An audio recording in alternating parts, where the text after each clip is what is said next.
سلامونه مینا درنښت مې ومنئ دوستانو. نن د افغانستان د یو ماشوم سره ناست یم. ډېر د خوښۍ احساس کوم چې د افغانستان د یو ولایت نه راغلی دی، کونړ ولایت ته. دلته په کونړ ولایت کې ورسره ناست یم. دا چې موږ فاشستان نه یو. فاشست دې ته ویل کېږي چې خپل قوم په نورو قومونو باندې جیګ وګڼي. خو دا ماشوم چې دی دری ژبه وایي. ډېر خوښ شولم چې د یو دری زبان ماشوم سره کېنم. د دې په اړه باندې به له تاسو سره ډېر څه شریکوم. تاسو یې په غور باندې واورئ. ستړی مه شئ مدثر جانه، ښې قلاري ده. څنګه چل دی؟ حالتونه دې ښه دي؟ ژوند دې ښه دی؟ لومړی خو خپلو لیدونکو او کتونکو ته ځان معرفي کړه په فارسي دري ژبه باندې. نوم دې څه شی دی؟ د کوم ولایت اوسېدونکی؟ دلته کونړ ولایت ته راغلی؟ د کوم ولایت نه راغلی؟ مدثر جان به تاسو ته په دري ژبه باندې ځان معرفی کړي. بگو بیادر، نامتان چیست؟ ولایتی از کدام ولایت رفتی بیادر؟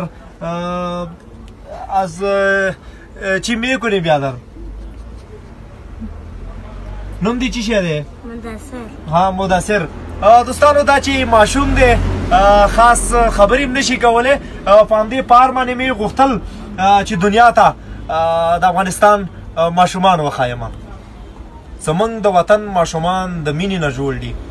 دا مدثر جان چې دی د مزار شریف راغلی دی کونړ ولایت ته، چې هلته په یو خصوصي مکتب کې دی، امادګي وایي، درسونه وایي. دا ماشومان به راستر کېږي. دا وطن به همدا ماشومان جوړوي او د دې وطن د آبادۍ لپاره به ټول په شریکه باندې کار کوو. دا چې د خارج هیوادونه په اصطلاح زمونږ د افغانستان د خلکو نه د ماشین په ډول باندې استفاده کوي. زمونږ ډېری ځوانان په قاچاقي لارو باندې اروپا ته ځي. دلته چې دی لیسانس زده کړي وکړي، بیا اروپا ته لاړ شي، هلته بیا د مسافرت شپې سبا کوي.